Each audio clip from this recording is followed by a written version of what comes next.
দুই ভাই দুইটা দল করে, দুই ভাই দুই হারামখোর নেতারে খুশি করার জন্য এক ভাই আরেক ভাইয়ের উপরে হামলা করার ইতিহাস আমাদের বাংলাদেশে আছে না? না। কারে খুশি করার জন্য হামলা করো? কোন নেতা? হারামখোর।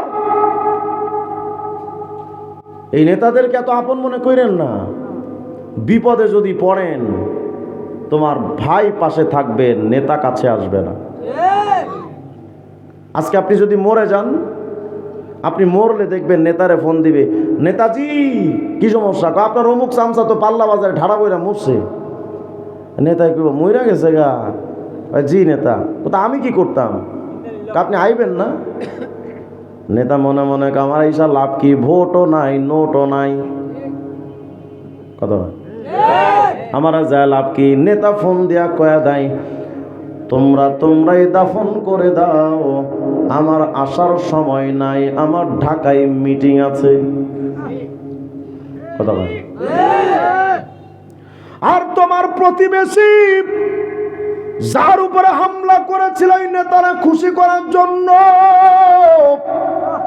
তোমার মৃত্যুর পর তোমার নেতার আসার সময় নাই, কিন্তু তোমার ভাই আর তোমার প্রতিবেশী তোমার কবর খনন করতে ব্যস্ত, তোমার জন্য ঝাড়ের বাঁশ কাটতে ব্যস্ত। তোমার প্রতিবেশী, তোমার ভাই যাদেরকে তুমি নাখোশ করেছিলেন নেতারে খুশি করার জন্য, সেই প্রতিবেশী আর ভাই জানাজায় দাঁড়ায় আল্লাহকে বলে, আল্লাহ লোকটা আমার প্রতিবেশী ছিল, ভুল টুল যা করছে আল্লাহ আপনি মাফ কইরা দেন, তো মানুষ ছিল তো মাফ কইরা দেন, আমিও মাফ কইরা দিলাম। কথা কয় না? বলে না? বলে না? অথচ তোমার নেতা তোমার ধারে কাছেও আসে না, যদিও বা আসে তোমার মহব্বতে আসে না, আসে শুধু জানাজা সামনে রাইখা একটা ভাষণ দিবার লাইগা। কথা কয়? ভাষণ যদি দিতে না দেন, নেতার চেহারার দিকে তাকাইলে দেখবেন পুরা মাকরুয়ে তাহরিমের মতো লাগে। ঠিক না? অথচ এই নেতারে খুশি করার জন্য ভাইয়ের উপরে হামলা করেন, প্রতিবেশীর উপরে হামলা করেন। এই যে নির্বাচন চলতেছে না, দেখবেন কত বাপ সন্তানকে হামলা করবে, সন্তান বাপের উপরে হামলা করবে হারামখোর নেতারে খুশি করার জন্য। আমি একটা কবিতা বানাইছি, কই একটু রাগ করবেন না তো? যেই নেতাদের লাইগা ভাইয়ের ফাটাইছো মাথা, বিপদ কালে ভাই পাইবা না নেতা। যেই নেতারা ভাগ করেছে আমগ দলে দলে, সেই নেতারা তাল মিলায়া চলে তলে তলে।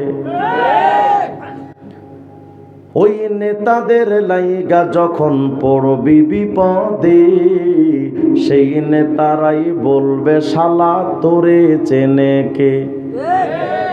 কথা কয়? এরা কেউ না বুঝলে টাকলা মুরাদ বোঝে। কথা হয় না? যখন বিপদে পড়ছে টাকলার পাশে কেউ নাই, ফ্যান ডাউসিরে পড়ছে, বউ ব্যাগা গেছে গা। ওই নেতাদের লাইগা যখন পড়বা বিপদে, সেই নেতারাই বলবে শালা তোরে চেনে কে। পাবলিক মর রাস্তাঘাটে খবর লয় না নেতা। বুঝেন নাই কথা? আপনাদেরকে তো নেতারা রাস্তায় নামা দেয়, মারামারি কর, আর ওই সময় নেতারে খবর নিয়ে দেখো এসি রুমের মধ্যে বৈশা গাঞ্জা টানে। কথা হয়? আজ পর্যন্ত কি শুনেছেন যে নেতা মইরা গেছে গা? শুধু কর্মী মরে। পাবলিক মর রাস্তাঘাটে খবর লয় না নেতা, আসল কথা আমজনতা হইছ বলির পাঠা। আমরাই শুধু বলির পাঠা, আর ওরা আমাদের কাঁধে ভর করে নেতারে নির্বাচিত করতে গিয়ে নিজের সম্পত্তি বিক্রি করে নেতারে এমপি বানাও, আর ওই হারামখোর নেতা এমপি হয়ে সরকারি বরাদ্দ যেটা সরকার তোমারে দেয় নেতা ওইটাও চুরি করে খায়। নিজের পকেটের টাকা খরচ কইরা নেতারে এমপি বানাও, মসনদে বসে হারাম টাকা কামিয়ে নিজের সন্তানকে লন্ডনে পড়ায়, আর তোমার সন্তানটা যে ভাঙা স্কুলে ভাঙা স্কুলে। তোমার পর্ব যখন শেষ, ওই নেতার পর্ব যখন শেষ, তখন তোমার সন্তানদেরকে ওই নেতার সন্তানরা গোলাম বানায় রাখে। এরপরও তোমার কমন সেন্সও আসে না যে তুমি কত বোকার স্বর্গে বাস করো। নিজেদের নেতারে খুশি করতে গিয়ে প্রতিবেশীর উপরে হামলা করেন। আমি আপনাদের একটা বাস্তবতা বলি, আবার আমাদের কোয়েন না যে হুজুর আওয়ামী লীগের দালাল। আমি 2 বার কারাগারে গেছি। যখন শেখ হাসিনা সরকার দেশ থেকে পালায় গেল, তখন আমাদের বাংলাদেশের অনেকের গাড়ি বাড়ি দোকানপাট আগুন দিয়ে অথবা ভেঙ্গে চুরমার করে দেওয়া হয়েছে না? হয়েছে কি না? আমার এলাকাতে একবার হয়েছে এটা। শেখ হাসিনা সরকার যাওয়ার পর অসংখ্য দোকান পুড়িয়ে দিয়েছে। আমি ওদেরকে ডাকলাম, এদিকে এদের দোকানগুলো পোড়ালি যে। হ্যাঁ হুজুর আওয়ামী লীগ করতো। আচ্ছা ঠিক আছে রে ভাই, আওয়ামী লীগ করতো, তাই বলে দোকান পোড়াইলা কে? হুজুর ওর উপর রাগ ছিল আমাদের। ঠিক আছে, এটাও মানলাম যে ওর উপর রাগ ছিল। তোমার দোকান কি কোনোদিন ও পোড়াইছিল? কই না। তো তুমি পোড়াইলা যে? হুজুর কি করবো, রাগ ছিল, এর উপর রাগটা মিটাইছি। আরে ভাই, তুমি যে রাগটা মিটাও দোকান পোড়ায়া, তোমার তো বিবেকে এটা জাগ্রত হওয়া দরকার ছিল। তুমি যে দোকানটা পোড়াচ্ছ, ওই দোকান দিয়ে তো শুধু ওই লোকটার পেটের আহার জুটত না, ওই দোকান থেকে তার অসুস্থ বাপমার 2টো ঔষধ জুটত, তার মাসুম বাচ্চাদের 2 মুঠো আহার জুটত। সেই দোকান তুমি কেমনে পোড়াইলা? তোমার বিবেক নাই মিয়া? রাগ করলেন মনে হয় না? রাগ করলে করেন, সমালোচনা যা পারেন করেন, জীবনে দাওয়াত তো দিয়েন না, কিন্তু বুঝেন, একটু বিবেকটাকে জাগ্রত করেন। কোন অপরাধে আপনি দোকান পোড়ান? হারামজাদা নেতাগুলো আমার স্লোগান শিখায় দেয়। স্লোগান দিবি, আমার নেতার কিছু হলে জ্বলবে আগুন ঘরে ঘরে। মনে হয় যেন ঘরগুলো হারামজাদার বাপে বানায় রাখছে। সাবধান, এই জ্বালাও পোড়াও মানুষ হত্যার কোন রাজনীতি করবেন না। ওয়াদা করেন, বলেন ইনশাআল্লাহ। ইনশাআল্লাহ।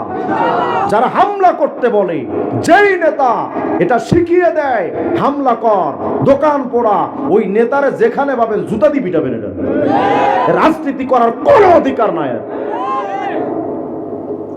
বাংলাদেশের রাজনীতি, যেই রাজনীতি মানুষের জানমালের নিরাপত্তার জন্য, সেই রাজনীতি এখন অসংখ্য মায়ের বুক খালি করে দেয়। এই রাজনীতি এখন মানুষের জন্য অভিশাপ, একটা পাপ হয়ে দাঁড়িয়েছে। মানুষে মানুষে দ্বন্দ্ব, বাপ সন্তানের দ্বন্দ্ব, ভাই ভাইয়ের দ্বন্দ্ব, স্বামী স্ত্রীর দ্বন্দ্ব। নির্বাচনের আগে স্বামী এক প্রতীক, বউ আর এক প্রতীক নিয়ে নির্বাচন করে, 2 জন যুদ্ধ করে। কথা কয় আল্লাহ আমাদের এই নোংরা রাজনীতি থেকে হেফাজত করেন। আগামী নির্বাচনে আপনাদেরকে আমি একটি কথা বলে যাই। আগামী নির্বাচন, এই যে নির্বাচন চলছে, আমার যেটা গবেষণা, আমার মনে হচ্ছে অতীতের সকল ত্রাসী, সমস্ত সন্ত্রাসী কর্মকাণ্ড অতীতে যা হয়েছে, আমার মনে হয় এই নির্বাচনকে কেন্দ্র করে সমস্ত সন্ত্রাসী কর্মকাণ্ডের রেকর্ডকে এই নির্বাচন হয়তো ছাড়িয়ে যাবে। রক্তপাতের একটা বন্যা বয়ে যেতে পারে বাংলাদেশে। আপনাদের কাছে আমি অনুরোধ করে যাই, অন্তত আপনারা হিম্মত করে আপনারা দাঁড়িয়ে যান যে আমরা ভোট দিব তারে যে হালাল জাদা, ভোট দিব তারে যে হালাল খোর, ভোট দিব তারে যে 5 ওয়াক্ত নামাজি, ভোট দিব তাকে যে দিনদার, ভোট দিব তাকে যে ইসলামী শরিয়া আইন কায়েম করতে চায়। এর বাহিরে আমরা কিচ্ছু বুঝি না। ভোট দিব ভোটের সময়, কিন্তু কোনো মিছিল মিটিংয়ে যাব না। হাত তোলেন, বলেন হে আল্লাহ, মারামারি কোনো কাজে অংশ নেব না, মিছিল মিটিং থেকে দূরে থাকার চেষ্টা করব। মনে থাকবে ইনশাআল্লাহ। আমল করেন, ফায়দা হবে। নির্বাচনের পরে বুঝবেন আমার এই কথা আমল করলে কতটা ফায়দা।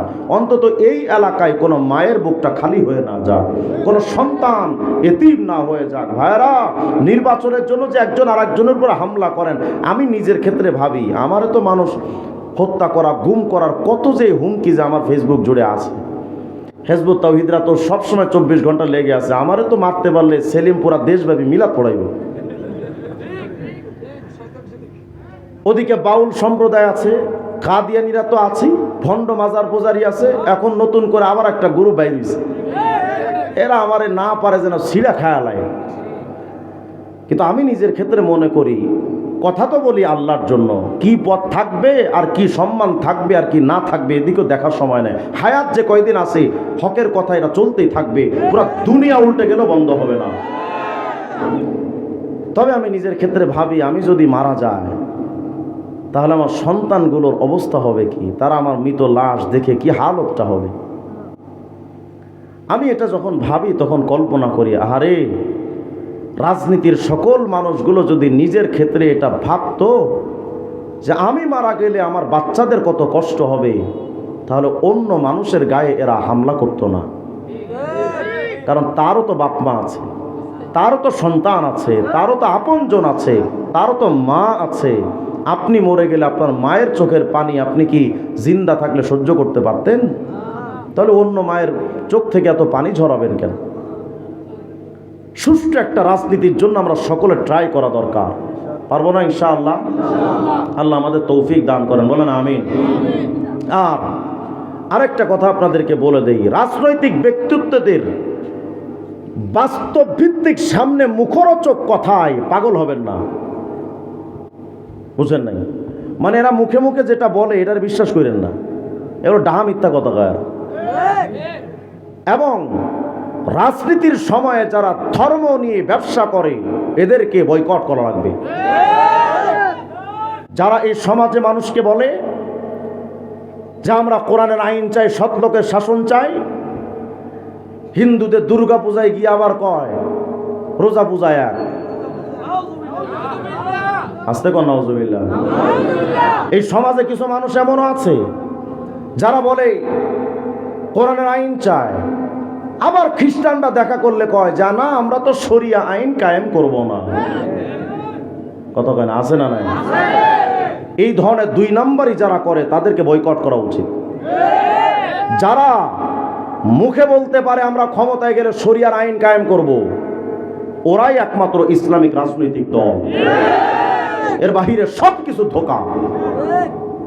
ভাবতেছেন হুজুর আপনি কি কন, আমি আমার ভোট আমি যারে দেবো তারে, যারে ইচ্ছা তারে দেবো, আপনার কি? আমার কিছু না, ভোট তো আপনার, আপনি যারে মন চাই দিয়েন। কিন্তু আপনি যে বলেন আমার ভোট আমি দেবো, যারে খুশি তারে দেবো, তোর বাপের ভোট ওটা আল্লাহর দেওয়া আমানত। ওটা তুমি যেখানে সেখানে দিতে পারো না।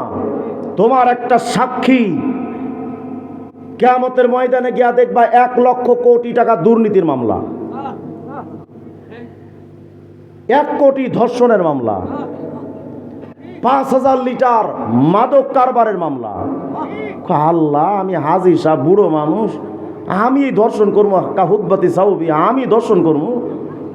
আল্লাহ বলবেন হাজি তুমি জানতা যে ওই লোকটা ক্ষমতায় গিয়ে এই আকাম করতে পারে, তুমি তাদেরকে ভোট দিছিলা, সুতরাং তুমি হয়তো আকাম করো নাই, তারা যে আইন পাশ করেছিল সকল পাপ তোমার উপরে আজকে বর্তাবে। অতএব সাবধানের সাথে আমাদের এগোনো দরকার। পারবো না ইনশাআল্লাহ? আল্লাহ আমাদের তৌফিক দান করেন, বলেন আমিন। বলতেছি